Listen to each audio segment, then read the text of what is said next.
we are getting ready. And away we go. Okay, I get you, everybody. We'll start from Zayin Amud Aleph. We are 1, 2, 3, 4, 5. We're 6 lines from the top. So what we learned on Daf Vov was a statement that Rav had made that eggs, when they come out, that's when they're finished. That's when they're completed. The Gemara was speculating as to what that statement meant. So the Gemara says it can't mean that it's only parv once it comes out, because we know, the Beitzah tells us, that even if you find eggs in a chicken, it's not fleishik, it's parv. So then the Gemara thought, okay, so maybe Rav says halacha regarding muksa, and that he was saying is that if the eggs are inside the chicken, then they're going to be aser on Yom Tov. But the Gemara proved that wrong as well. So the Gemara finalized that what Rav meant, that when eggs come out, that's when they're finalized. That means that the eggs are now able to produce a chick. An egg that came out C-section, meaning they found the egg inside the mother, when they cut the mother open, that egg will never produce chicks. But an egg that hatched, that egg that was laid properly, that couldn't possibly hatch a chick. Zok Gemara, Ahuda Amar Lahu, Bei de Dicher Laman, Bei de Dicher Laman. Chickens can be prompted to lay eggs either when they have an incident, a close encounter with a rooster, but sometimes they can just get warmed from the ground, and that also prompts the production of an egg. So this person wanted bedafka, an egg that was produced because of the stimulation from a male. And Rashi tells us the advantage of that is because it will grow a chick. If it's safta me'ara, it won't. It's not fertilized, and it will never grow a chick. It's great for a sunny side up, but it won't make a good way to hatch a chick. So what happened was he wanted dafka bei de dichra, eggs that were stimulated by a male, and Yovale, the vendor, sold him bei de safta me'ara, eggs that in fact were not fertilized by a male. So also l'kamei de Ravami, he came to Ravami, he wanted his money back. Amalahu, and Ravami in fact paskin in his favor. Ravami said, Mekach toasu, it's a mekach toas v'hadar, and you have to give, the vendor has to give the purchaser the money back, and the purchaser gets the purchaser gives the eggs back. Of course, he didn't get what he asked for. So maybe he really wasn't planning to use it to hatch eggs. Maybe he was really using it to eat. And the reason why he wanted eggs that were fertilized from a male is mishum de shaminin. They're fatter eggs. They're geschmacker to eat. And therefore, maybe he doesn't have to return the money and take back the eggs. Maybe he could just refund him the difference in value between the more expensive eggs that the purchaser paid for and the cheaper eggs that he actually got. Kamash Malon, that the entire mechira is dissolved and he gets all his money back. So we're on Zayin Amud Aleph. We're at the dot v'bayse. So now we're going to go back. Yosy, an egg that's fertilized doesn't get a blood spot right away? I don't think it gets a blood spot. I think non-fertilized eggs don't get a blood spot. Or yeah, actually, I think they do. I think they could get blood spots as well. But I'm saying a fertilized egg. This guy wanted to buy fertilized eggs. Correct. And you're saying it's for eating. So yes, I guess it doesn't happen right away. Wow, interesting. Or he didn't mind if his scrambled eggs came with a shot of ketchup. I thought it's just a minute that we don't eat it with the blood spot. So the way it works is, the halacha is, if you have an egg that was fertilized, if you find a blood spot, you can't eat the egg. But our eggs are not fertilized. So our eggs, if you have a blood spot in your egg, all you have to do is take out the blood spot, and there's no problem eating the rest of the egg. I mean, besides the factor, but as far as kashrus is concerned, you just take the blood spot out, and you can use the rest of the egg. You don't have to throw eggs out. And that our mothers taught us that you have to throw the egg out, that's because they didn't have such sophisticated hatcheries in the olden days, and they didn't know if it was fertilized or not. But now any eggs that we buy in the grocery store were not fertilized. Yeah, it was grown organically. They're not real eggs anyway. But What's the thing about not checking at night and during the day? You know that? What is it, right? I don't know anything about They this. don't know about that? Oh, okay. All right, sorry. But Rabbi Weinberg told us that he used to farm chickens as a child in Vineland, and there's a term called candling an egg. And what they would do is they'd hold the egg over a candle, and it actually made it transparent. They would be able to see inside if there was any development of a chicken, and of course, any development they threw it out because they only wanted to sell eggs that were eggs. Oh, I thought that's what they did in Etzchaim also. But, What do you mean? he was the principal in Etzchaim. I'm just saying. They used candling. Uh-huh. Okay. Let's more weiter. Let's offer another shot in what Rav said. The last shot that we remained with was that Rav was talking about an egg. Once it comes out, it could hatch a chick. But maybe that's not what Rav meant. Maybe what Rav meant when he said an egg is completed once it comes out, maybe what he meant is Mayim Yitzias Nigmara. It means Im Yitzias Ruba Nigmara.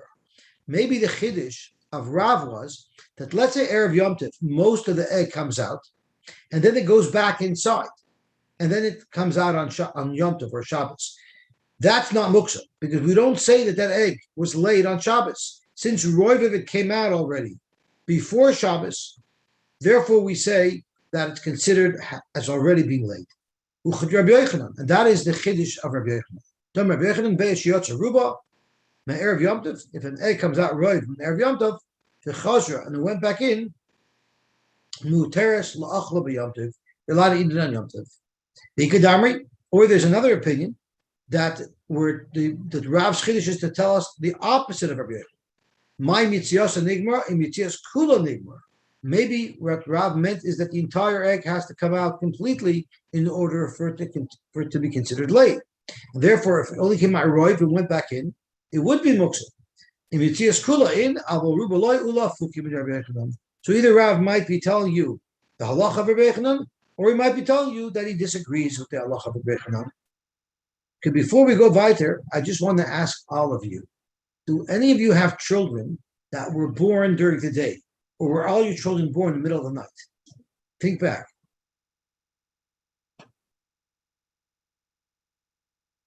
For sure, one was born in the morning. One was born in the morning. I have. Why? Okay. I just want to know. Just asking. Now, when we get to the Gemara about this, I will no longer comment about it at all. We'll just see what the Gemara says. So to Gemara, Gufa. It's not right here.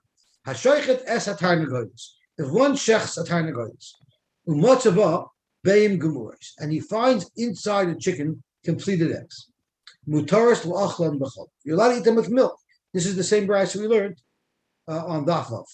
But Rabbi Yaakov said, if the completed egg was connected to different strings that connected to the chicken, asuris, it will be awesome. So Rashi explains, what does it mean, hayu mu'urshki? Did you ever see a complete egg in a shell that had strings connected to it? I've never seen anything like that. But Rashi, when we learned the actual Beitzah live, Rashi made a comment about this. Beitzim Gemurah, so I'm going to Vav Amid Beis, halfway down in the Rashis. This is Rashi on this same Gemara we just learned. Rashi says, it's considered Beitzim Gemurah, Vafilu B'loi Klipa Levana.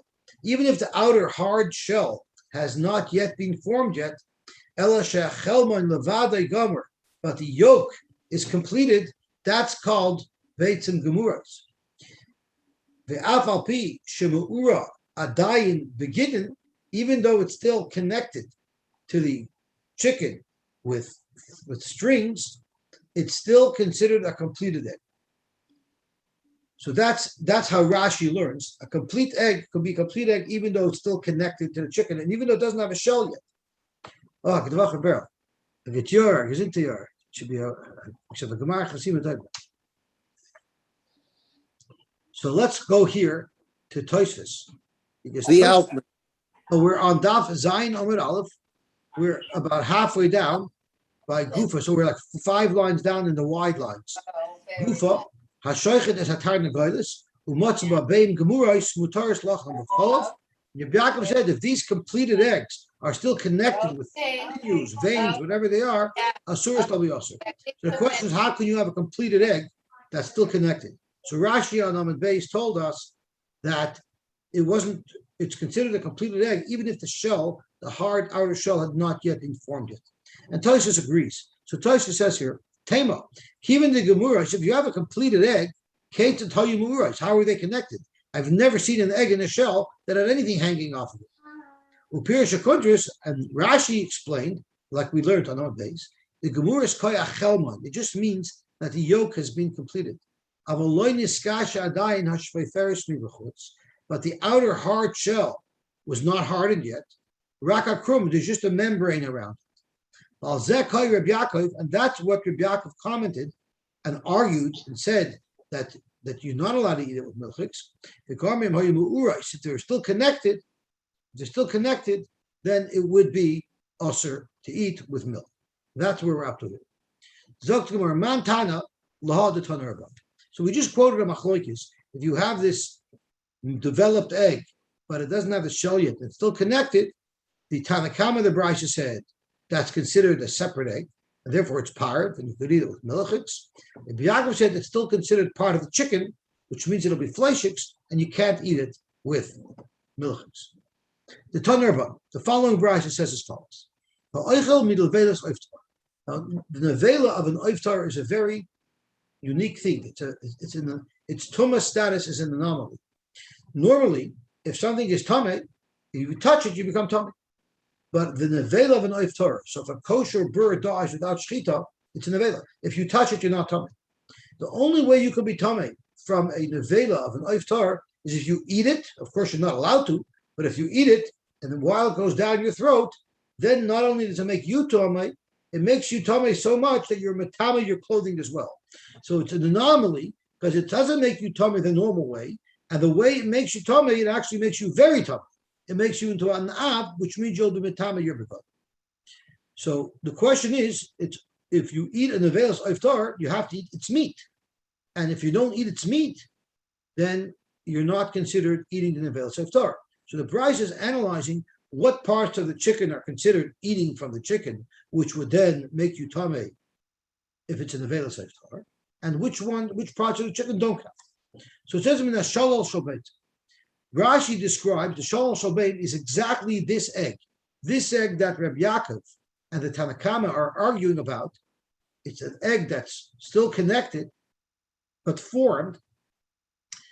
So if you eat with a shalol shobeit, or minat somais, or if you eat from the bones, minat gidin, or from the sinews which are not edible, or minat bozer shalit losh melachai, or if you ripped off a piece of meat from this bird before it died, so it was never part of an avelos iftar, then tar, because none of the above items are considered eating from the bird. So that clearly says that this egg that's fully formed, it just doesn't have its hard shell yet, is considered independent of the bird. It's considered an egg. That would be consistent with Reb Yaakov.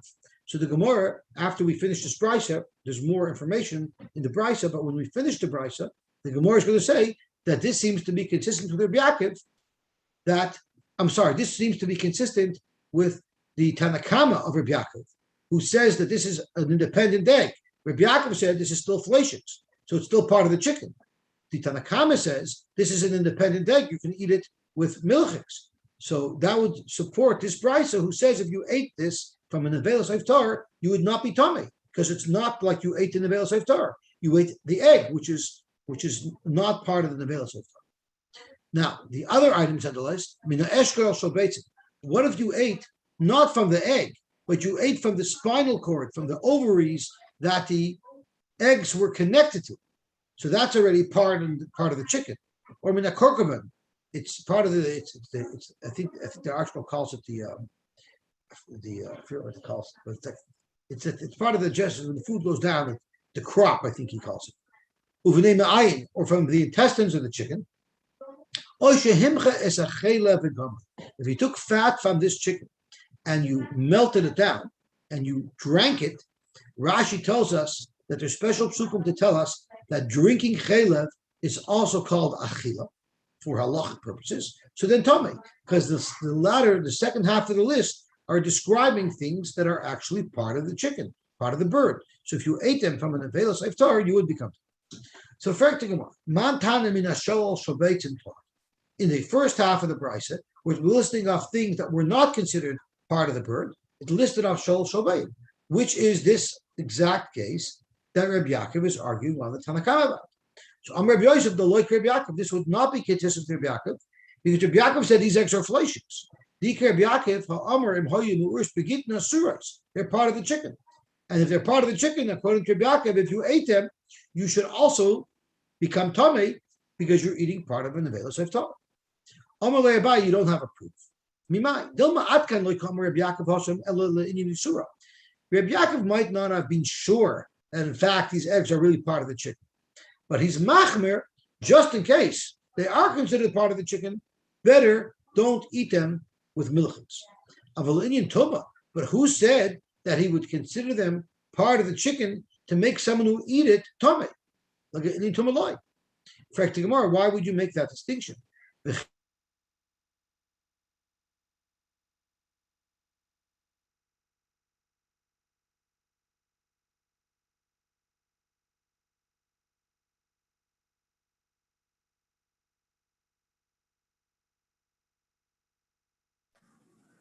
What happened?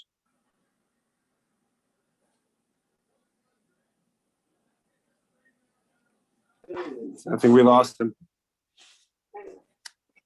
Let's see when he notices. Yeah.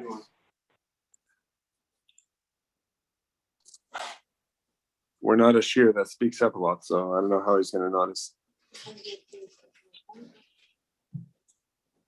Let's see. Maybe put it in the chat.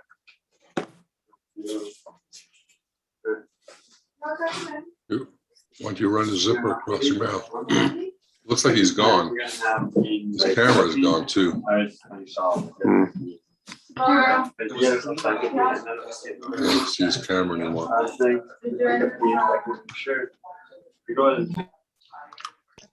I'm sorry, I think I got cut off. I must have put down for a second. Right, you did.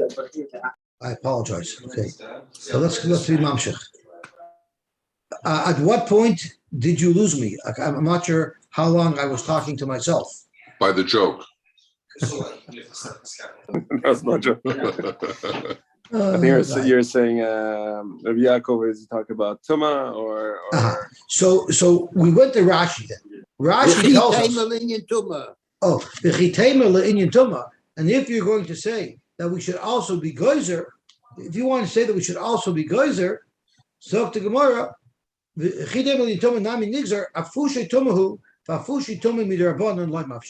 to add too many tumas.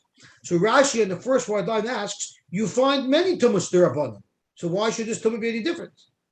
So Rashi says over here, Rabbi Yaakov didn't want to make tumas. Could be there's many tumas derabanan, but Rabbi Yaakov held we shouldn't make tumas. So Rabbi Yaakov didn't make a tumah derabanan. So that was one version of how we assessed this brisa. We first thought it would not be consistent with Rabbi Yaakov, and then we said it is consistent with Rabbi Yaakov. There was another approach where we wanted to actually prove that it was consistent with Rabbi Yaakov. So when we first learned the brisa, we learned mina eshkol shabeim means not the egg itself, it means the ovaries. And that's surely part of the chicken. But now at this nusach in the Gemara wants to learn that mina eshkol shabeim is the egg of Rabbi Yaakov. That is the egg of Rabbi Yaakov. However, the first part, mina shalosh shabeim, which before we thought was the egg of Rabbi Yaakov, that means eggs that are not so connected. So even when you have this egg that's somewhat connected with these strings to the ovaries, there could be more strings and it could be more connected or less connected. So mina shalosh shabeim, which the Beitzah said was not part of the chicken, that's very loosely connected. But the case in the Seifa of mina eshkol shabeim that we said is considered part of the chicken, that's when there's a lot of connections, a lot of strings going from the egg to the shedra, and that is the case of Rabbi Yaakov. So based on that, the Gemara said, "Man tanim mina eshkol shabeim tamei." Rabbi Yosef Rabbi Yaakov, that's consistent with Rabbi Yaakov, who says that this The egg is still considered to be part of the chicken. The Amrim Hayim Urus begin Asuras. And on that Abaye said, you have wrong pshat. Amalei Abaye. Mimai de Eshkol Mihanach the Tolya Be'eshkol. Dilma Eshkol Gufe. Why are you learning to say for the Beitzah? I mean, the Eshkol Shobeya means the egg. Why don't you actually translate it by what it means? Not the egg, the Eshkol itself. It's the spinal cord, the ovaries themselves that are connected to the chicken. Maybe that's pshat, and then you don't have any raya at all to Rabbi Yaakov. Because Rabbi Yaakov was talking about the egg. And if you want to ask, why would the Beitzah need to tell you that the ovaries themselves are part of the chicken? Of course, it's part of the chicken. I don't need a Beitzah to tell you that. So there's other parts of the chicken that the Beitzah lists off to tell us that they're part of the chicken. The kurkuvan, the crop, the intestines. So why would the Beitzah need to tell you that these are part of the chicken? They're obviously part of the chicken. So why is the Beitzah telling this to us? The afagav the bosher, even though they are meat, since there are people who wouldn't eat them because of the ik factor, the Beitzah need to tell us that this is still considered meat of the chicken, and if you eat it on the nevel of Torah, it'll make you tummy. So Hakanami regarding the eshkol shobayim, the ovaries, since there are people who won't eat it, it's lashmina. I know in my family, when I put out a piece of chicken, if there's even one little vein going through the meat of the chicken somewhere, the kids go, I can't eat it. So this stuff, if it was even in the house, they would probably not eat the chicken.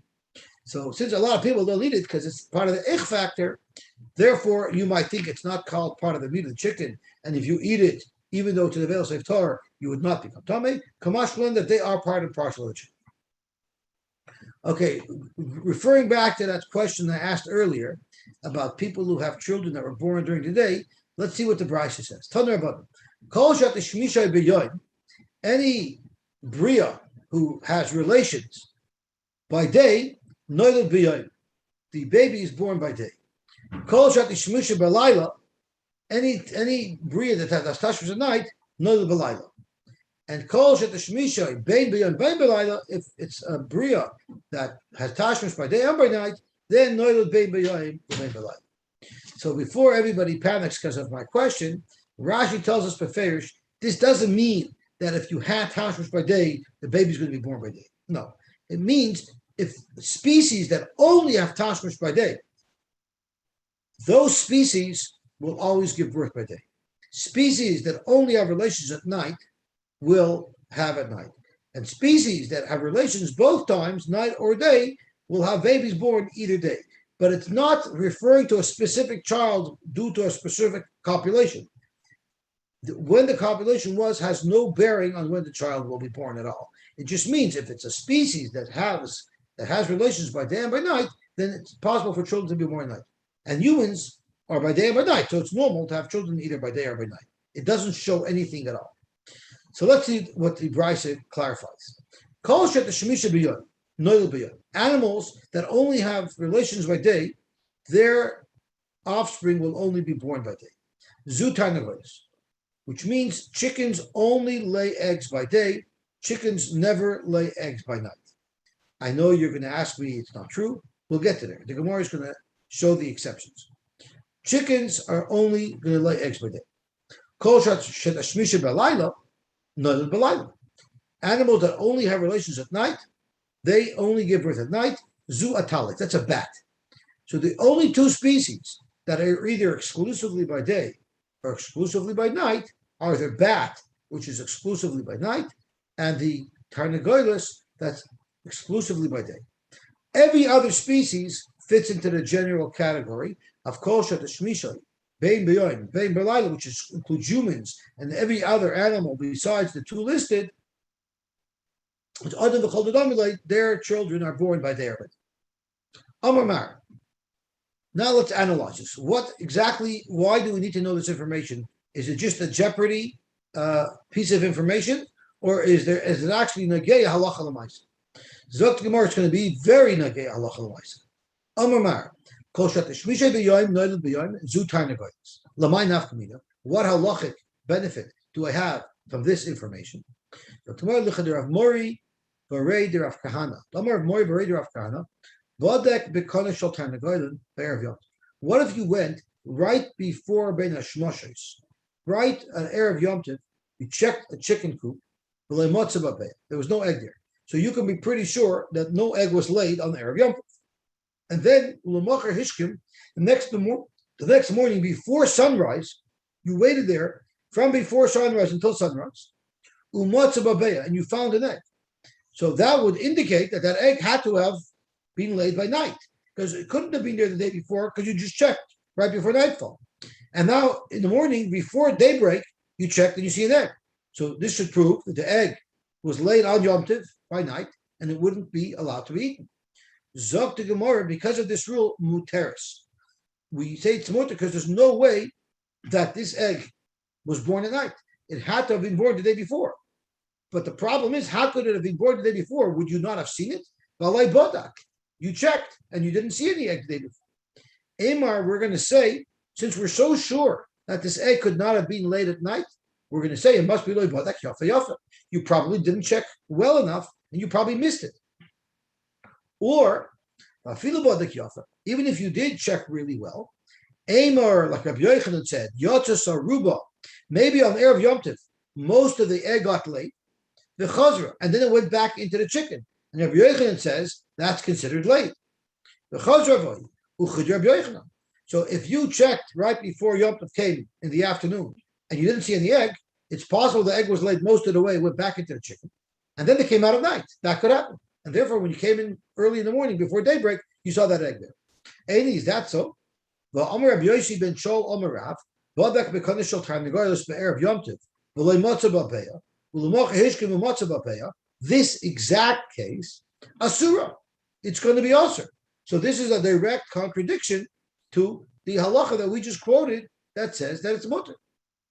Zok to Gemara Hasam. The reason why that case of Rabbi Yosy bar Shol is Asur is b'desafna ma'ara. This rule that we say that it's only born by day, that's if the egg was prompted by a rooster. But if the egg production was prompted by the chicken warming itself on the earth, then it could have been born. Then the egg could have been laid at night. So for the Gemara, once you have this exception, so then the whole thing gets blown apart. If that's the case, you could never assume anything, because maybe the egg was laid at night, because maybe it was a safna me'ara. So the Gemara, no, but the ikazach bahada, the place where we said earlier, where Mori Barit of Khan said that the egg is mutter, and we know for sure it wasn't late at night, is speaking when there's a male rooster. In fact, well, what's the difference? Just because there's a male rooster, that doesn't mean surely that the egg was fertilized by a rooster. Maybe the egg was prompted me'ara, and it could still have been laid at night. Ravina, Zokravina, Gemiri, we know as a fact. Whenever there's a rooster around, the chicken is not going to have fun with the ground. The chicken is going to tangle with the rooster. So as long as there's a rooster around, we never ever assume that the egg production was prompted by any other reason. And therefore, since there's a rooster around in the first case of a more great Afghana, so therefore the egg could only have been laid by day. And since you didn't find any egg, Erev Yom Tov, you have to assume that what probably happened is Roiv of it came out Erev Yom Tov, and it triggered what we considered being laid based on Rabbi Yochanan, and it went back into the chicken, and then it came out at night. How far away can a rooster be, and you'll still say that this chicken will not rub herself on the ground, rather she's going to wait to have relations with the rooster. Amr of Gab the Mishmei de Rav, Kol Hecha de Shama, Kola Biyamama. As far away as you could still hear the rooster crowing during the day, that far away, you'll assume that the hen will only become safna mizichra. It'll only become fertilized from the male, from the rooster. Why by day? So Tosha says, Uvalayla mashmiim koilam l'merchak yoser midiyah. At night, sound tends to travel further. So the rooster sound will be heard even further away. we don't say that if it's that far away, the chicken is going to wait for the rooster. Only if the rooster is close enough that you can hear its voice even by day. So why is that? Since we've already established that the chicken only has tashmish by day, so therefore only if she could hear the rooster by day will she refrain from safna me'ara, and she'll only allow herself to be prompted to produce an egg by a male. So how far is that? How far can you hear a rooster by day? Avod Rav Mori Uvda, he actually tested it out. At Chitin Bati, 60 homes. So just to try to place it in my mind, I know that on Baycrest from Raja to Amir, there's approximately 30 houses, because the first house on the block at Raja is 70, and the last house is about 100 and something. It's in the single digits of 100, 108. So if that's the case, it's approximately 30 houses. So 60 houses is as far as like 2 blocks. That's how far away you'll be able to hear a rooster crow. Again, I don't know how big their houses were in those days. I'm just trying to create some rough guesstimate of how far that would be. The Ika Nahara, if there's a river, the rooster is not crossing the river to find a mate. The rooster will find somebody on his own side of the river. Vika Nahara loy avra. But Vika Mavra, but if there's a bridge to cross the river, avra, the rooster will come. Vika Mitzra, but what if there's a Mitzra? A Mitzra is not a bridge. It's sort of a makeshift bridge. And what they would do is, imagine they take a 2x4, they run it across the river. Unless you know how to balance, you're going to fly right off by trying to walk across it. So above the 2x4, 3 or 4 feet above it, they ran a rope across the river. This way you could stand on the board and you could hold onto the rope to help balance yourself, and that's how you would cross the river. That type of makeshift bridge, a rooster is not going to attempt to cross. Vika Mitra loy over it won't go. However, have a uvda, the avra a mitra. It once happened that the rooster did go and crossed the mitra to get to its mate. So let's take a step back. The Mayu Kimta, Rabbi Yosy, who was the second shita, that said that this egg is usher. Why was it usher? We know the egg can only be laid by day, because the safta me'ara. The Gemara said that this egg, this chicken there, didn't have a male rooster around. And therefore, it was safta me'ara. And if it was safta me'ara, there's a greater possibility, in fact, that the egg was laid by night. And that's why it's usher, because it was laid Yom Tov night. Frank the Gemara, but if that's the case, my area bought. Why was the case where you were boided right before Yom Tov and saw there was no egg? Kilei bodak nami. Even if you're not sure, mi safek it should be usher. If you find an egg first thing in the morning in the chicken coop, you don't know, did it come from last night or did it come from the day before? Mi safek, you should usher. Kilei bodak nami, it should also be usher. Why is the parameters of the case where you know for sure it wasn't laid the day before because you checked right by the shkia?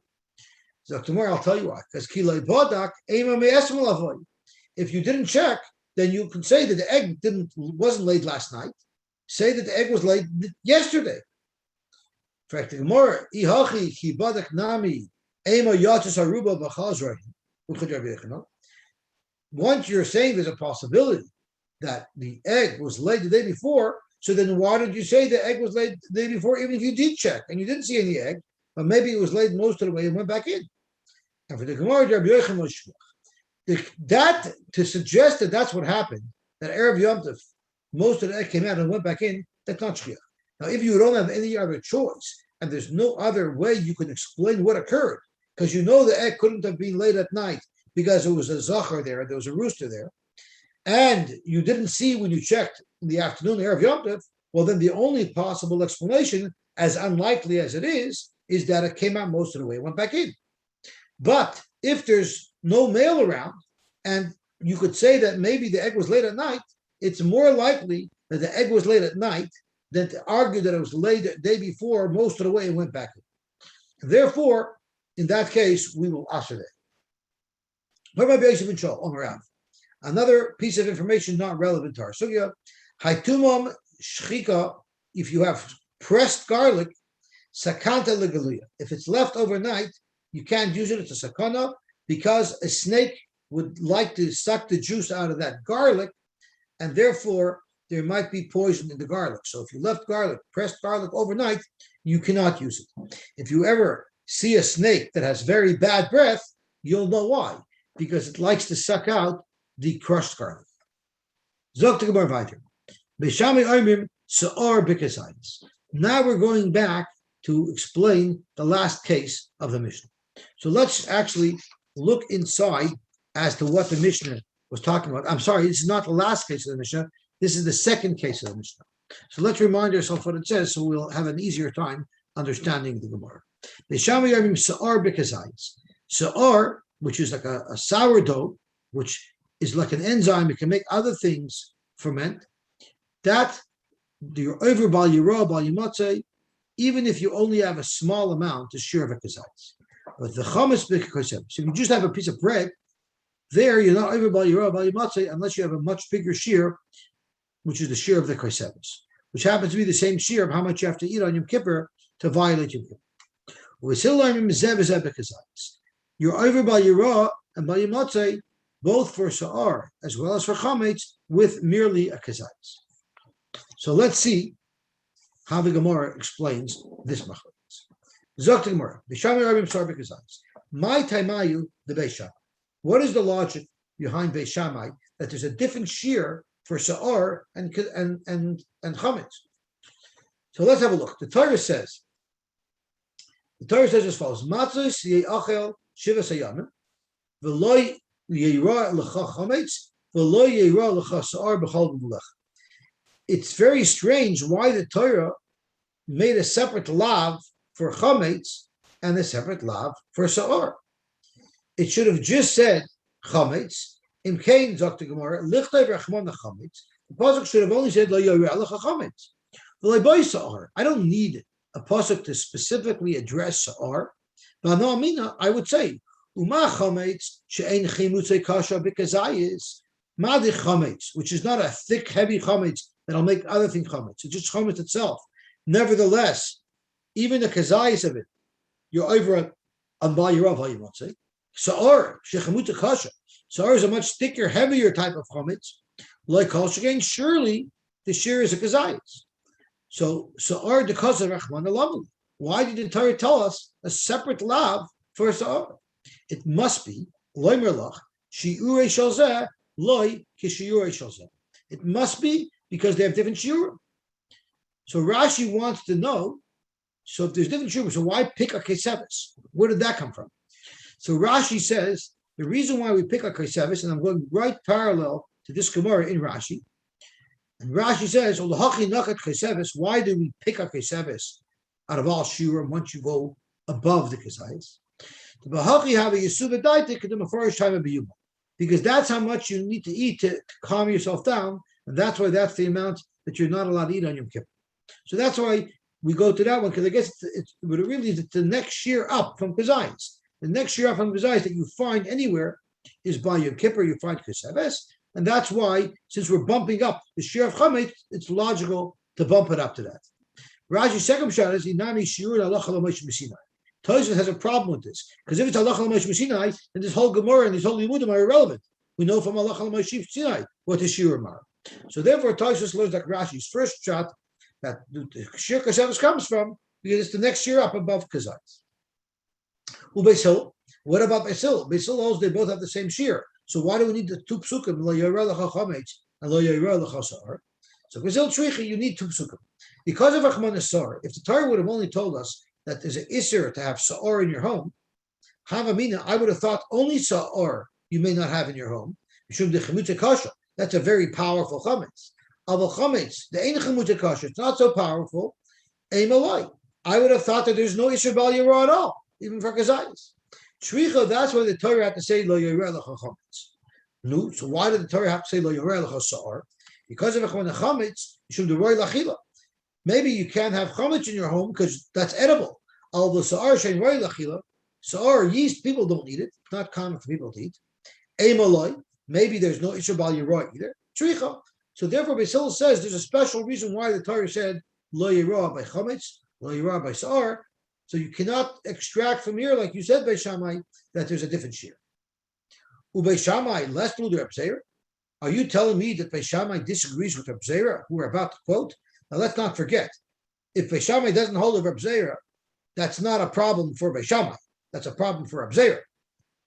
So let's see what it says. But really, the question is, he doesn't hold of this pasuk that Reb Zera darshans. So let's see what it says over here. It says in the pasuk, Shivas Yamim Sa'ar lo yimatzi b'vatei. You should not find Sa'ar in your home for 7 days. And then the Torah goes ADHD and changes the subject spontaneously. What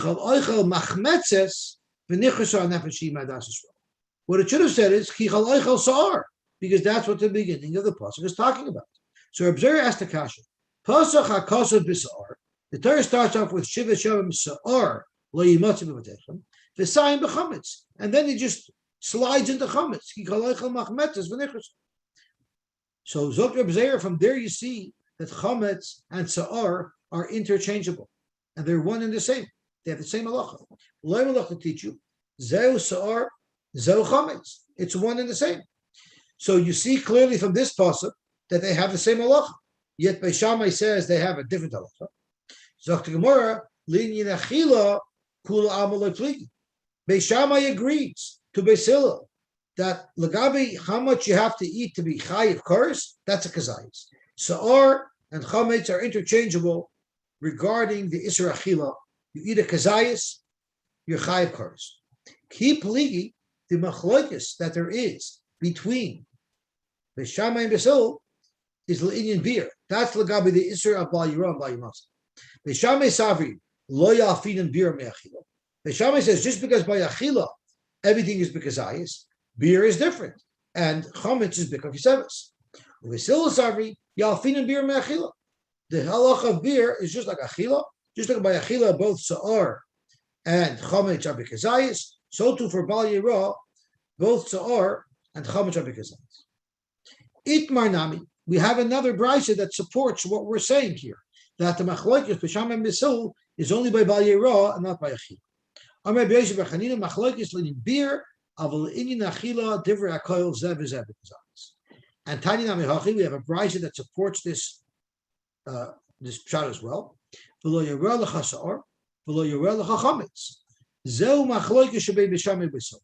The machlokes between Beis Shammai and Beis Hillel is only by the Isra of Bal Yirah. Shebei Shammai yomim sa'ar b'kazayis v'chametz v'kikoi seves. Beis Hillel yomim zev v'zev b'kazayis. So you see clearly the machlokes is only by Bal Yirah, but the Isra Achila, everybody agrees that the Isra Achila is with the kazayis. Okay, now let's go back to the Mishnah to analyze the very last case of the Mishnah. So let's have a look inside, because it's very difficult to understand the last case of the Mishnah. And the Gemara is going to dissect it. So let's go back to the Mishnah. The Mishnah says, let me just bring the camera better. Mishnah says, Hashoichet chaya v'oif b'yom. If one shechted a chaya or an oif on yom. So right off the bat, Hashoichet seems to indicate that it's b'di'evet. If one did it, meaning one should not do it. But if you did it, b'shamei oimim yachbar v'dekar v'yichse. You should dig with a shovel to get earth to make kisui adam, to cover the blood of the chaya. So this doesn't make sense, because we just said a second ago that Hashoichet indicates that even Beis Shammai agrees that you shouldn't shech. So what's Beis Hillel saying? Lo yishchot. If Beis Hillel is saying you shouldn't shech, wouldn't that indicate that Beis Shammai must hold that you are allowed to shech? But he uses the word Hashoichet. So this is the problem that we have over here. Elam Umoidim and both agree, even Beis Hillel agrees, if you did shecht, sheyachbar b'dekar v'yichse. So they both agree, once you shechted, you should make kisui adam. But the problem is, it sounds like both from Beis Hillel and from Beis Shammai that l'chatchila you're not allowed to shecht. And this is the problem that the Gemara is going to sort out. So let's go to the Gemara of Daf Zayin and Beis. The Gemara starts analyzing this part of the brayso of the Mishnah. So Zok the Gemara, Hashoichet, the Eved in l'chatchila. Since Beis Shammai used the word Hashoichet, it would indicate that he holds that you're not allowed to shech. If you shechted already, maybe, but you're not allowed to shech. But the problem is, Ema Sefer, Beis Hillel lo yishchet. So Beis Hillel is the one who says, lechatchila you can't shech. Mechlal the Tanakamas over yishchet. So wouldn't that indicate that Beis Shammai, who's a Tanakama, holds that you lechatchila are allowed to shecht? Zoktamar halei kasha. That's not a problem, because what we could argue is lo yishchet v'yichasa kamer. Beis Shammai means lechatchila you shouldn't shecht, but if you shecht, you should lechatchila make kisur adam. Beis Hillel said, when Beis Hillel said lo yishchet, what he meant is, yes, lechatchila you're not allowed to shecht, but once you shechted, you're also not allowed to make kisur adam. And that will explain at least the first two lines. But the problem is the very next line. Ema Sefer. They both agree that if you did shecht, you are supposed to make kisur adam. So you can't say that the machlokes Beis Shammai and Beis Hillel is once you shechted whether or not you should make kisur adam. Because the Mishnah says black and white that they both agree that if you already did shecht, you should make kisur adam. Mechlal de reisha lav the evidence. So clearly, it must be a machlokes between Beis Shammai and Beis Hillel as to whether or not you're allowed to shech. But the problem is the Lashon HaMishnah is difficult because it says hashoichet, which is masha b'di'evet. So Omar Rabba Hachika. This is how you understand the Mishnah. And although this is a non-conventional pshat, Rashi says, but since we're stuck, we're forced to translate the Mishnah in an unconventional fashion. And hashoichet doesn't mean one shechted already. It means Shaboli Molech. Someone came to the rabbi and he asked the rabbi, Rabbi, may I shecht my animal on Yom Tov? I want to shecht my chaya, I want to shecht my oif. May I shecht it on Yom Tov? Ketad oimer loy. What should the rabbi answer? Beis Shammai says, oimer loy, the rabbi should tell the questioner, shechait, gesintahait shecht. After you shecht chafor, dig with a shovel earth, so that you can make kisur adam, and do kisur adam. The rabbi tells him, don't shecht. If you already prepared earth from before Yom Tov, shecht. But if you didn't prepare yet, don't shecht. So that's a shayla l'chatchila, right? The Beis Shammai holds l'chatchila, you're allowed to shecht, and you'll dig earth to make kisur adam on Yom Tov. It still holds l'chatchila, you shouldn't shecht unless you had off. And then the second half of the Mishnah is, and if you shecht it anyway, even Beis Hillel would agree that you should make kisur adam. That was the pshat of Rabbah. Rabbi Yosef Amar, he has a very slightly different pshat, how he explains about it, how he explains by Shammai. Rabbi Yosef Amar Hachikam, Hashoichet Shaboli Molech, Keter Oimerlon. What should you tell someone asking you if he should shecht? The Shammai Oimerloi, Lechafor Shechoit V'chesei. So Rabbah said that first you shecht and then you dig to cover the blood. But in this version, according to Yosef, before you even shecht, you have to start digging earth. We have to know why. Why does Rabbi Yosef say that you should dig the earth first? And why did Rabbah say only dig the earth after you shecht? So the Gemara is going to elaborate on that shortly. You shouldn't shecht. You have to have earth prepared for the kisur adam from Erev Yom.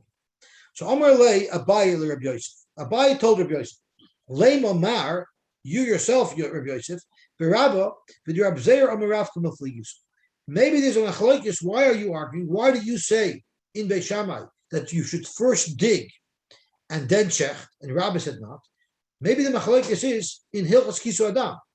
By Kisur Adam, you just let the blood fall on the floor and then you cover it over with earth, or do you have to first put a layer of earth, let the blood go on the layer of earth, and then you put another layer? So is Kisur Adam to sandwich the blood in earth, or is Kisur Adam just to cover it? You have to have earth underneath the blood and above the blood. Shenemar, like it says in the pasuk, v'shofach es damai, v'chiso be'ofer, cover it be'ofer. It should have said v'chiso ofer, cover it by putting earth on it. Ofer lo nemar, ela be'ofer. Be'ofer has a connotation, malamit shashoichet tzorich sheyitin ofer lamata, ve'ofer lamayla. You have it on both. So zokt Abaye, the mar isla de Rabbi Zeir, You, Rabbi Yosef, who explained that Beis Shammai held that you tell the questioner first dig, then shecht, is because you first have to create a layer of earth to put the blood on.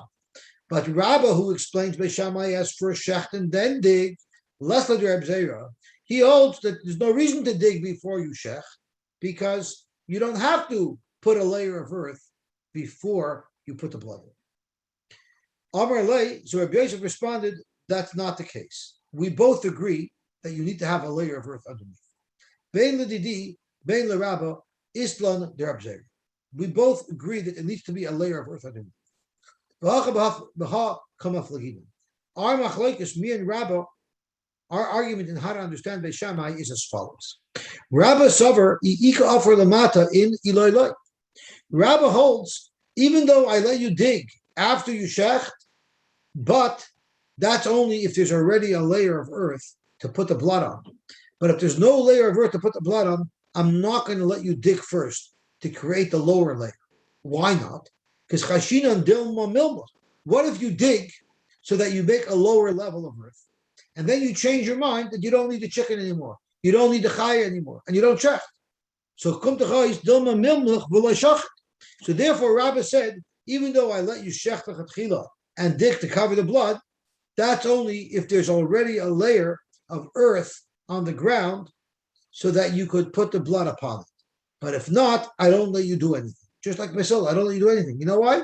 Because what are we going to do? If you dig and then you end up not shechting, you dug for nothing and you violated Yom. Rabbi Yosef says, I don't care, I'm willing to take that chance. You know what? Because ha'adifa, I'll take the chance. If you're not going to let someone shecht his chaya or his oif, if there's no earth on the ground, he's not going to have something to eat, which means he's not going to have simcha shabtav. That's very bad for me. I need him to have simcha shabtav, and therefore I'm willing to let him dig, and I'm not worried that he'll change his mind. I'm sure he'll go through with the shechita.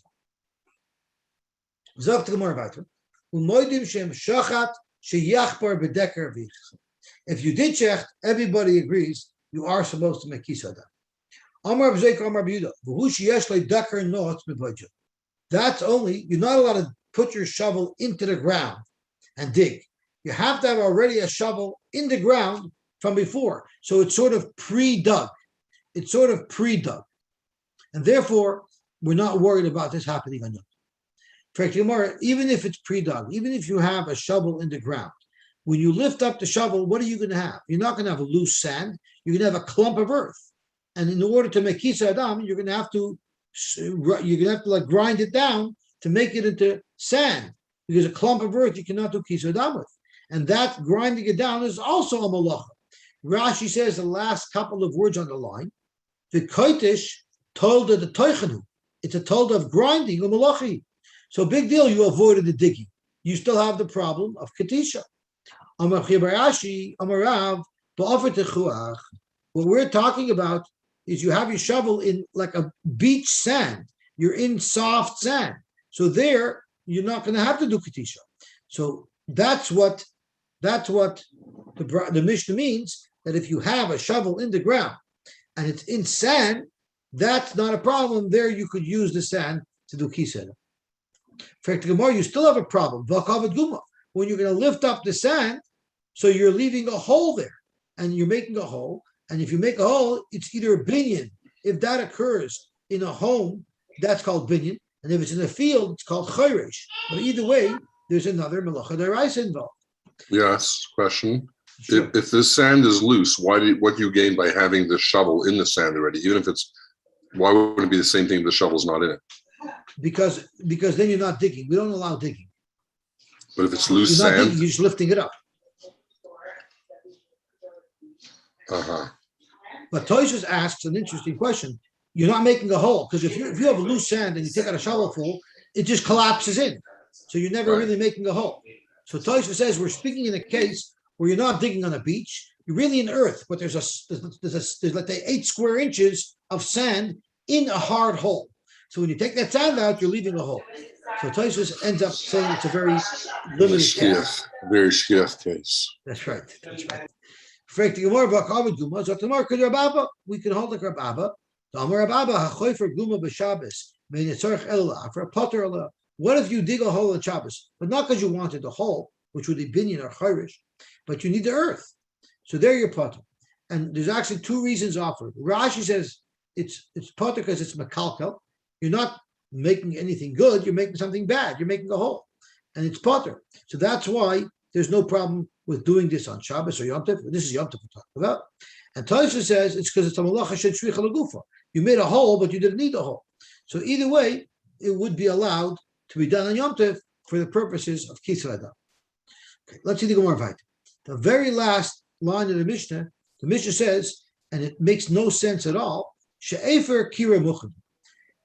So it says if you have a shovel in the ground, you're allowed to make kisui because the ashes of an oven is muchad. What in the world? Who's talking about ashes from an oven? We're talking about digging a hole. So all of a sudden the Mishnah just throws in this irrelevant piece of information that the ashes of an oven is muchad. Correct Gemara. Efer kira man dechar shmei. Who's speaking about ashes from an oven? Omar Rabba hachik Amar. This is what the Mishnah means to say. The efer kira muchad. If you wanted to use the ashes of your oven for kisu adam, that's always allowed because the ashes are always considered muchad because you use it, and therefore, it's always going to be usable for kisu adam. Tosfos is a very fascinating Tosfos. It's late, so I don't want to go through the whole Tosfos. But Tosfos asks, he brings a raya from a Gemara that you cannot use ash for kisu adam. So, oy bezoi, what do you mean? So therefore, Tosfos has one shot where he learns the efer kira muchanu. It's not talking about kisu adam at all.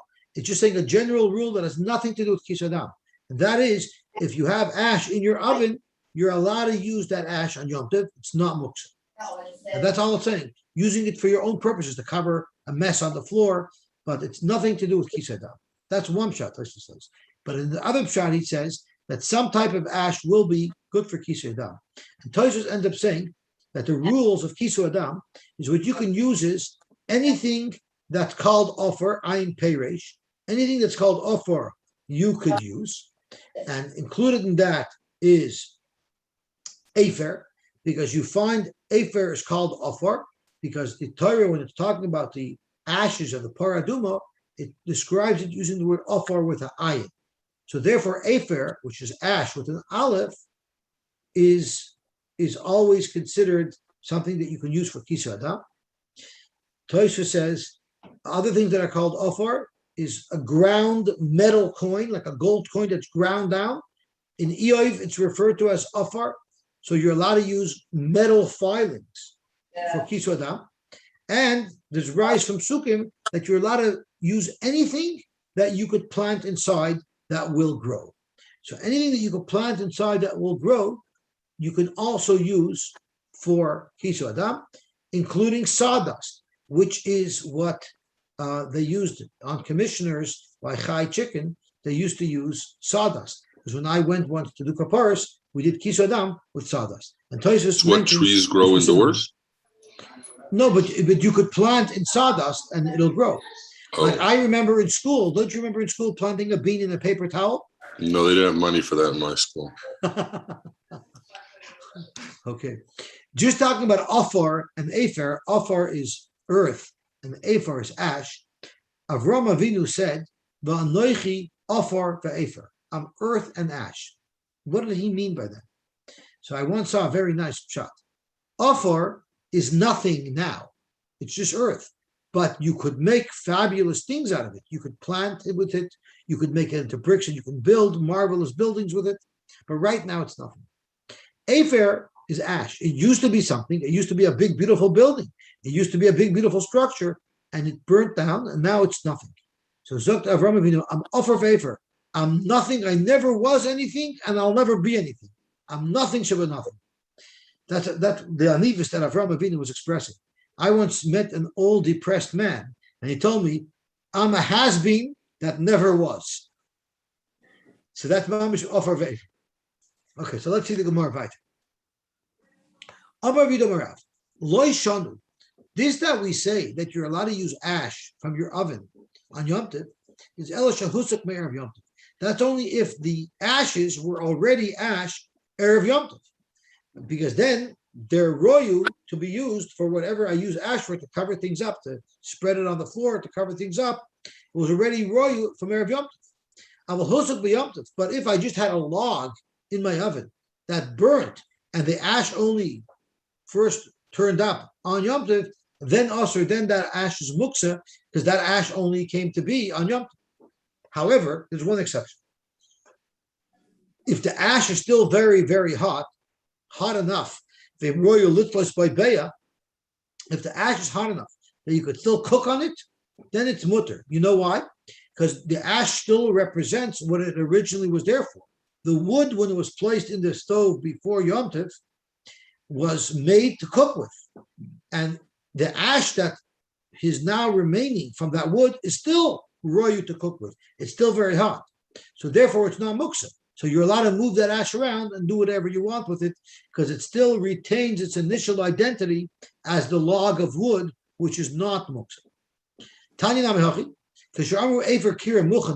when we said that Efer Kir is mukhan, meaning you can use it, that's only if it was already ash before Yom Tov. If you first burnt the log on Yom Tov, the ash will be osir. However, but if it's hot enough that you can still cook on it, it will be mutter. What happens if hichnis offer liginosoi uluchurvasoi? You gathered up a big pile of earth that you wanted to use for topsoil. So you gathered up a pile, which means you're giving it significance, and you're putting it in the corner of your garden because you plan to use it for topsoil. So it's not muksa because you've designated it as something that you plan to use. Mutter lechasois. Then you're allowed to cover anything, dirt falls on the floor, you're allowed to spread that earth on it. That earth is, I apologize, I take it back. Well, I take back what I said. Mutter lechasos means you can do kisei adam with it. It doesn't say that you're allowed to use it for anything you want. It's considered mukhan enough that you can use it for kisei adam. From Rav Yehuda said, a person could fill up his basket with earth, bring it into his house. He can do whatever he wants. So Rashi tells us, and he asks, what is Rabbi Yehuda adding to the Beitzah? The Beitzah says if you take offer into your garden, it's mutter, and Rabbi Yehuda basically said the same thing. Zokt Rashi, no, the Beitzah was talking about you had a huge pile of offer, something that was very significant. That's not muksa. Rabbi Yehuda said you took a small little pile. That would be bottled to the floor. You might have thought it would be bottled to the floor. Rabbi Yehuda was saying, even if it's a small little pile, it's not bottled to the floor. Tosfos adds another shot. Tosfos says, if you look at the Beitzah just says, the offer that you brought to your garden is mutter l'chasos. You're not allowed to use it for anything you want. You're only allowed to use it for the mitzvah of kisei adam. But in Rabbi Yehuda's case, when you just took a little bit of earth into your house, there it's oisabah kultzar. There you're not only able to do a mitzvah with it, there it's completely non-muksa, and you can do anything you want. Dorsh Marzutra Mishmei de Marzutra Rabba. Marzutra Jr. said over in the name of Marzutra Senior. This that we say that your pile of earth is significant, it's muchen, that's only if you put it in a special corner.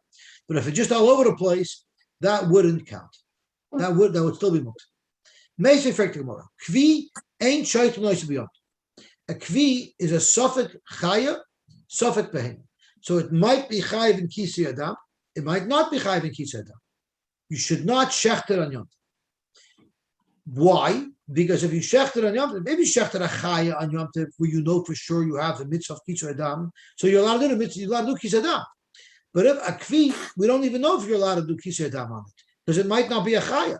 It might be a behema, and then you're just doing work for no reason. So therefore, don't shech this kfi on Yom Tov.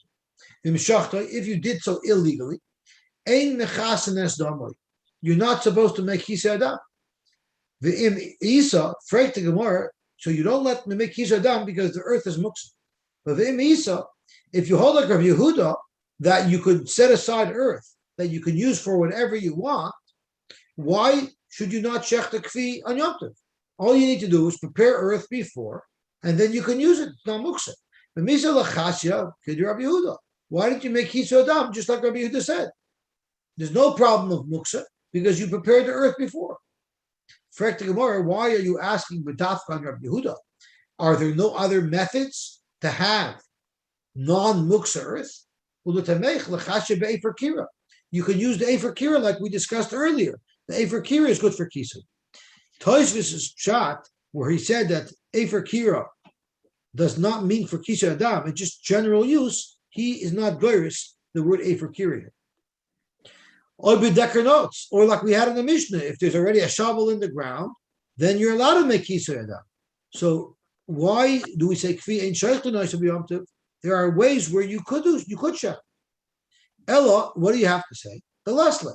He obviously didn't have that. He didn't have access to Efer Kira. He didn't have access to Ducker notes, and he didn't have access to a pile of earth. So Hachanami the Leslie. So we'll say he didn't have access, and that's why you can't check. Fact the Gemara, if he didn't have anything, why is the halacha that you shouldn't check the kfi? You shouldn't check the chay or oif either, because you don't have with what to make Kisui Adam. So tomorrow you're right, but loimi boy, the Mishnah is telling you a chiddush. Loimi boy vadai de lo lishchot. Surely you shouldn't check the chay or an oif, because you won't be able to make Kisui Adam. So therefore you shouldn't check.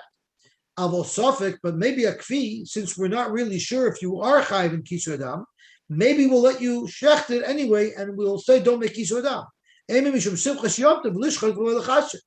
Maybe you would argue that sure, chayiv for sure shouldn't check on Yom Tov if you can't make Kisui Adam, because you know for sure you have to. But let's say you need something to eat, and you only have a kfi. Maybe a kfi is not so bad to shecht it without Kisui, because we're not really so sure you need to make Kisui anyway. So maybe you should check it and you shouldn't make Kisui Adam. Kamash Malon that a kfi you should not check on Yom Tov if you don't have earth to do the Kisui Adam. Fact Gemara, how could you say that the case of this Beitzah is that you didn't have earth for Kisui Adam? I'll prove to you that you did have the earth for Kisui Adam, because the Katani Seifa, the Seifa of this Beitzah we just learned, it says, if you shechted a kfi unlawfully, we don't make Kisui Adam. If there's no earth with which to make Kisui Adam, why do I need a Mishnah to tell me that you don't make Kisui Adam? There's nothing to talk about. I don't have the provisions with which to do it. So it's got to be speaking in a case where you have earth. Nevertheless, the Beitzah is telling you don't make Kisui Adam on the kfi. El Amarava Efer Kira Muchen Levadai Veit Muchen Osaf. Zok Rabba, sure you have Efer Kira, and therefore you have with what to make Kisui Adam. But even though we allow you to do it for a chaya, which for sure needs Kisui Adam, we're not going to let you use it for a kfi, which is Safek Kisui Adam. We won't let you use it. Correct Gemara, why not? What's the problem? There's no Isra Muksa, it's Muchen. So why can't I make Kisui Adam on the Safek? Well, the Safek, my time alone. Is it because the Ka'avad Guma? Are you concerned that when you're digging it up, you're making a hole, and that's a problem, like we said yesterday? Well, that problem is no more by a kvi than it is by a chaya. V'adainami Ka'avad Guma. So once again, how could you make a distinction to say that you could check the chaya, but you can't check a kvi? They both have the same problem. If Guma is a problem by a kvi, Guma is the same problem by a chaya. So you're going to argue like Rababa that digging the hole is not a problem because you don't need a hole. You need the earth, like we said on the Aleph. Well then, Hachanami Kedir Rababa. So the Suffolk has the same thing. How could you make a distinction why you would be able to shecht and make Kisui on a chaya, but you cannot shecht and make Kisui on a kfi? Why not? El Suffolk, my time. Could you offer another reason why maybe this kfi you're not allowed to make Kisui Adam on? Maybe Dilma Avid Kisha. We're afraid that you're going to crush the earth, and then it's going to be a malacha. Well, for Gemara, Vadai Nami Nigzar Mishum Kisha. So if it's a Vadai, if it's a Chaya, you might also grind the earth when you dig it. So Gemara, by a Vadai, we're not worried. Vadai Kika Avid Kitisha, even if you end up doing a malacha, we're not worried. You know why? Because there's a mitzvah say of Kisui Adam. There's a loisaseh of loisasa malach on Yom Tov, but the mitzvah say of Kisui Adam is going to be doiche the loisaseh of Yom Tov. Frank the Gemara, if you think about it, I'm doing the katisha before I actually do the kisui. First, I grind it up and I'm over the iser of loisasa malacha, and then I put it on the dam. So my Isser is not being done simultaneously with the mitzvah. So Emer Darminian also say v'doiches loisase. When do you say the essay is doicha loisase? That's going mila b'tzaras. You're not allowed to cut a nega off. What if the orla is a nega? So when the moil cuts off the orla, as he's doing the mitzvah of mila, simultaneously he's doing an Isser and he's cutting off tzaras. There you say doicha loisase because he's doing the avera and the mitzvah at the same time. Inami sadin betzitzis. If you wear stitches that are shatnez, the beidna de kama akar lav, while you're being over the lav of shatnez, kamoikim lasei, you're being the kind of mitzvah of gedilim tasalach. But hacha, when you're talking about grinding the earth, beidna de kama akar lav, while you're grinding the earth, loy mukam lasei. You're not being the kind of because only after the earth is ground do you then pour it on top of the blood. So it's more halay kasha. This is not either a problem because you can say the bahadi de kodesh kamach michsi. You don't say ground up the earth in a pail and then you pour the pail on the blood. Say ground up the earth right above the blood and it fell right down into the blood. So you could argue it's happening at the same time. So therefore, we would allow a vadai because there you say for sure a say doicha. But a kvi, we don't know if there's an assay. So therefore you can't do it. Don't you say Esther doicha even if it's loy beidna, but if you can't be mekayim the mitzvah, then you without being the loisasa, then you're allowed to. Well, this Gemara seems to say not like that. This Gemara seems to say that it wouldn't qualify as I say the chalashasa. So it could be there are other shitas, but I guess the whole big sug of this is in Baba Basra, Daf Yud. Loisasa the prove of Yitcha loisasa the loyer kodesh. So there it's happening at the same time. No, because you're not Makai the mitzvah of Puravu until the kid is born. I hear. So I don't know that sugya, but I guess here the Gemara holds that it has to happen at the same time. So I'll have to remember that when we get to Bava Basra. It's coming up soon. Perfect Gemara. Soif. It doesn't help here because Yom Tov is an assay and a loisasa. Because it says loisasa malacha. And it also says Shabbos. So there's an assay and a loisasa by Yom Tov. So Yom Tov is an assay and a loisasa. Who? The ein assay, the mitzvah assay of Kisu Adam will not be doicha as loisasa ve'asay. The loisa and assay by Yom Tov. So we're back to square one. Why is it that you're allowed to shech a chaya, but you're not allowed to shech a kvi? Ela Amar Rava says, Amor dikachenish. Aver kira, daitay levadai, they daitay lesof. We say the Aver kira is muchen, from Erev Shabbos you have in mind to use it. But the chiddush is you only have in mind to use it for vadais. You don't have in mind to use it for a suffix. And since this kvi is a suffix, we don't say that your das is on it. So lagabi a kvi, it's going to be muksa, and lagabi a chaya, it's going to be not muksa. This is a huge chiddush, but before we attack it, let's see how the Gemara elaborates on it. The Ozda Rava Latene, and Rava says similar elsewhere. Dama Rava, Hiknis offer lachasas Beitzah. You have a child who's not fully toilet trained, and sometimes he leaves little presents on the floor.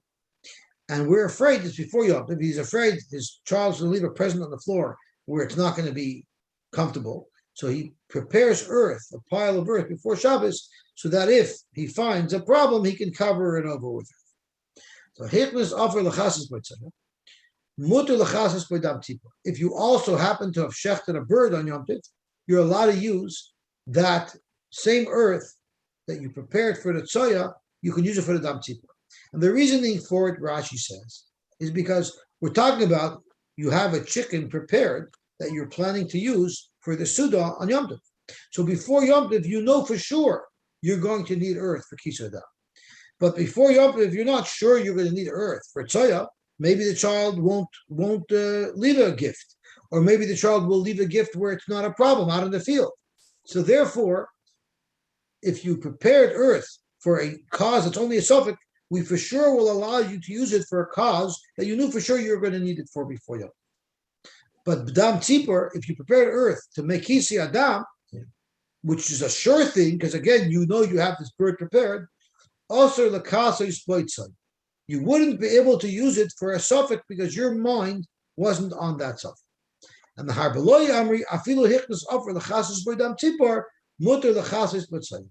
And the Harbaloy says once it's prepared for anything, we allow you to use it for everything. But according to the Shita of Rabbah, that if something was prepared for an item of Vadai, it won't work for us. So therefore, the Efer Kira that we say is prepared, you can always use, you wouldn't be able to use it for the Kfi, that's a suffix.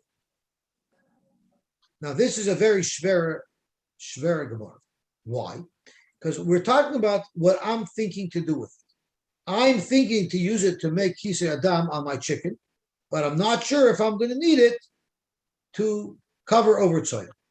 Well, if I happen to have a kvi that I plan on eating on the first day of Yom Tov, so then it is a vada. From my perspective, it's a vada. I'm going to need it. I'm going to need my earth to make the kisei adam, even though it's only a suffix if I'm a chuyev to make kisei adam.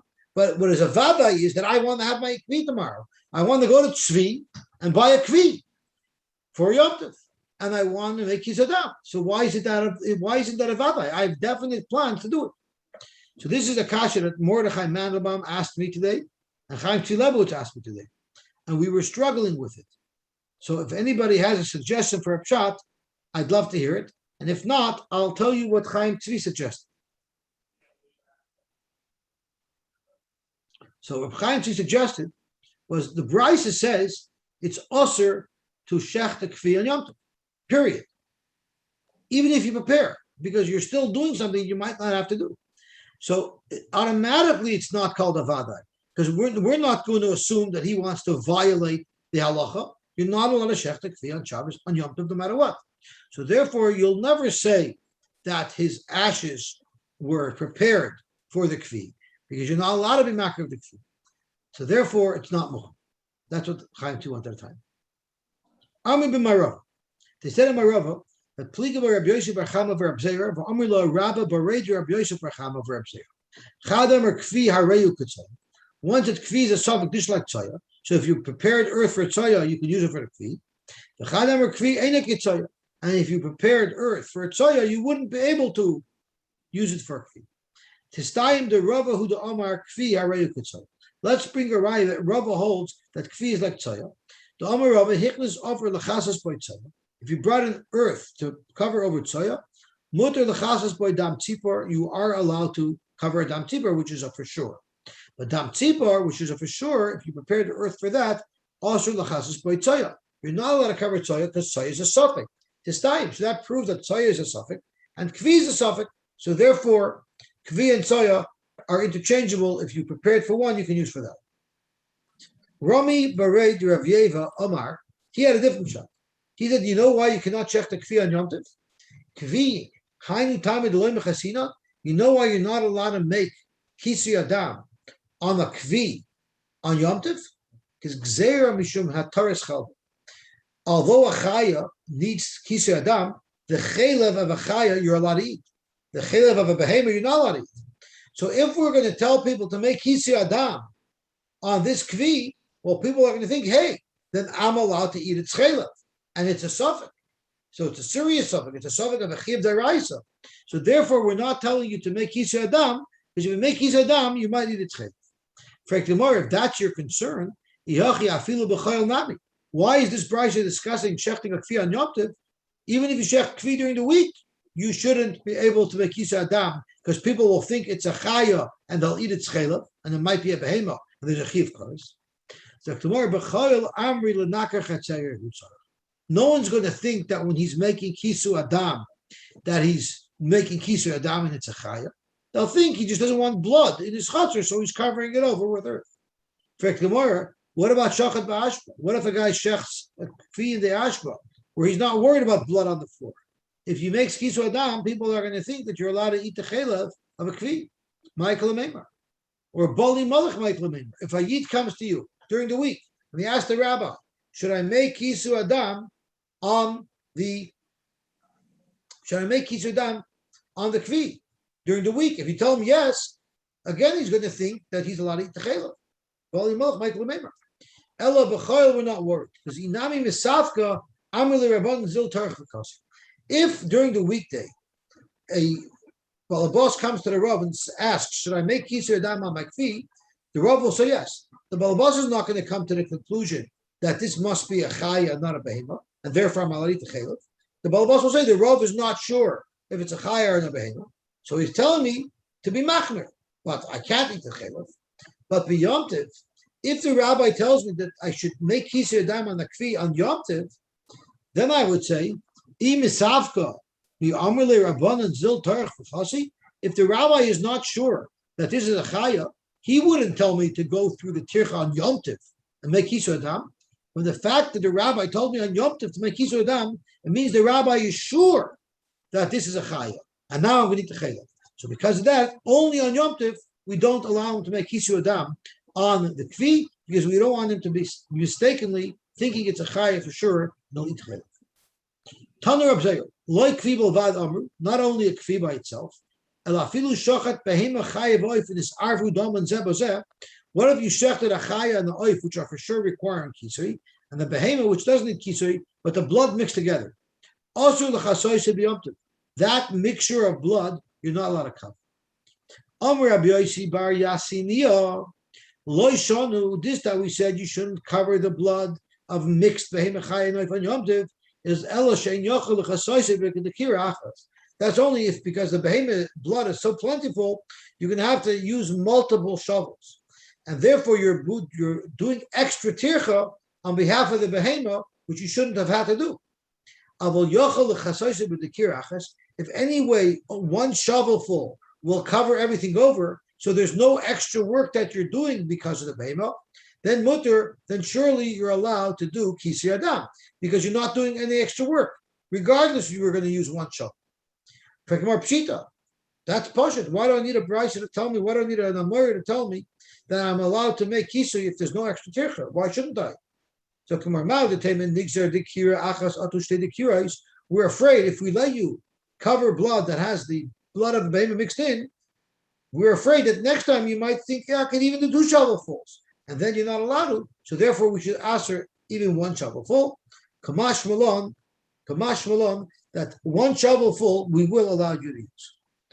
Okay, so I think we'll stop here. I got to the Mishnah in Shul, but tomorrow, we could learn this tomorrow, this last tickle, because it is already late. It's 11:15. So let's stop here. I want to wish everybody a Gemach, Sim Tova, Gitkevet Shtiyar, and we should be Zoiche to all of the brachas that are up for grabs in the Aseret Shemetshuva. Hashem's listening to us. We should be Zoiche to Hashpoyis, big Hashpoyis, Baruch Nisa Begashmis. You heard a copy sent me a WhatsApp and said,